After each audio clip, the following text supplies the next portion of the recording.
இன்றைய வசனம் தியானத்தின் தலைப்பு இஸ்ரவேலுக்கோ சமாதானம் உண்டு.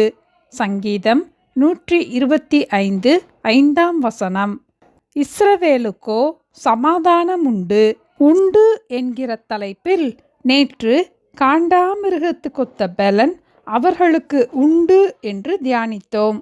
அதற்கு முந்தின நாள் கர்த்தரிடத்தில் கிருபையும் அவரிடத்தில் திரளான மீட்பும் உண்டு என்று தியானித்தோம். இன்று ஆவிக்குரிய இஸ்ரவேலராகிய நமக்கும் சமாதானம் உண்டு என்கிற தலைப்பில் தியானிப்போம். நியூ இங்கிலீஷ் டிரான்ஸ்லேஷனில் மே இஸ்ரேல் எக்ஸ்பீரியன்ஸ் பீஸ் என்று வாசிக்கிறோம். சமாதானம் இஸ்ரவேலின் அனுபவமாகட்டும். எதையாவது ஒன்றை நாம் எதிர்மறையாக சிந்தித்தவுடன் அல்லது கடந்த கால நினைவுகளை நினைத்தவுடன் நம்முடைய சமாதானத்தை இழந்து விடுகிறோம். ஒன்றுமே நடக்காத எதிர்காலத்தை பற்றிய சிந்தனை வந்தவுடன் நம்முடைய சமாதானத்தை இழந்து தவிக்கிறோம். இந்த உலகத்தில் சமாதானத்தை நாம் எங்குமே வாங்க முடியாது. நமக்கு சமாதானத்தை உண்டு பண்ணும் ஆக்கினை இயேசுவின் மேல் வந்தது. அவரே நம்முடைய சமாதான காரணர். சகல விதத்திலும் சமாதானத்தை பெற்றுக்கொள்ள இயேசுவை நோக்கி பார்ப்போம். சமாதானத்தை தேடி அதை தொடர்ந்து கொள் என்று தாவீதும் கூறினார். முதலாவதாக இயேசு அவருடைய சமாதானத்தையே நமக்கு தருகிறார்.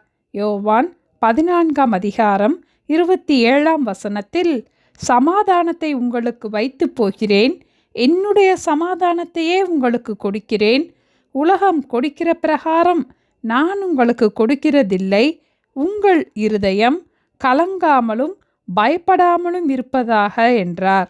இயேசு சிலுவையில் மரித்த பின் சீஷர்கள் யூதர்களுக்கு பயந்ததினால் கதவுகளை பூட்டி இருக்கையில் இயேசு வந்து அவர்கள் நடுவே நின்று உங்களுக்கு சமாதானம் என்றார்.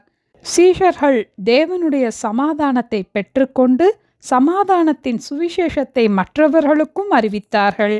நம்முடைய உள்ளத்திலும் இல்லத்திலும் இயேசுவுக்கு இடம் கொடுத்து இயேசுவின் சமாதானத்தை நாம் பெற்றுக்கொள்வோம். இரண்டாவதாக 119ஆம் சங்கீதம் 165ஆம் வசனத்தில், உம்முடைய வேதத்தை நேசிக்கிறவர்களுக்கு மிகுந்த சமாதானம் உண்டு என்று வாசிக்கிறோம். கர்த்தருடைய வேதத்தை நாம் நேசித்து வாசிக்கும் போது தியானிக்கும் போது மிகுந்த சமாதானம் நமக்கும் உண்டு.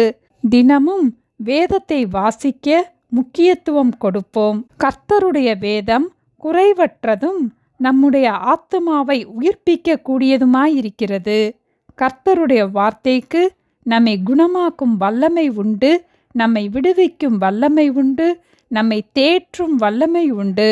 ஆகவே ஒவ்வொரு நாளும் கருத்தாய் வேத வசனங்களை வாசிப்போம். மூன்றாவதாக நதியை போன்ற சமாதானத்தை ஆண்டவர் நமக்கு வாக்கு பண்ணுகிறார். ஏசாயா 48ஆம் அதிகாரம் 18ஆம் வசனத்தில், என் கற்பனைகளை கவனித்தாயானால் நலமாயிருக்கும், அப்பொழுது உன் சமாதானம் நதியைப் போலும் உன் நீதி சமுத்திரத்தின் அலைகளைப் போலும் இருக்கும். நதியில் தண்ணீர் வற்றாது தொடர்ச்சியாக தினமும் ஓடிக்கொண்டே இருக்கும். அந்த தண்ணீர் புதியதாக இருக்கும். இதுபோல கர்த்தருடைய கற்பனைகளை நாம் கவனிக்கும் போது தேவ சமாதானம் ஒவ்வொரு நாளும் தொடர்ந்து நம்மில் நிலைத்திருக்கும்.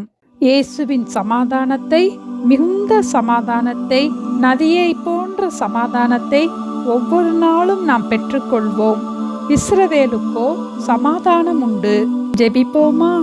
எங்களை நேசிக்கிற எங்கள் அன்பின் ஆண்டவரே, இயேசுவே சமாதான காரணர் என்பதை நாங்கள் அறிந்து கொள்ள எங்களுக்கு கிருபை கொடுத்ததற்காக ஸ்தோத்திரம் அப்பா. எங்களுடைய உள்ளத்திலும் இல்லத்திலும் இயேசுவின் சமாதானத்தை நிறைவாய் கட்டளையிட ஜெபிக்கிறோம் அப்பா. ஒவ்வொரு நாளும் நாங்கள் வேதத்தை நேசித்து வாசித்து மிகுந்த சமாதானத்தோடு ஜீவிக்க எங்களுக்கு கிருபை தாங்கப்பா.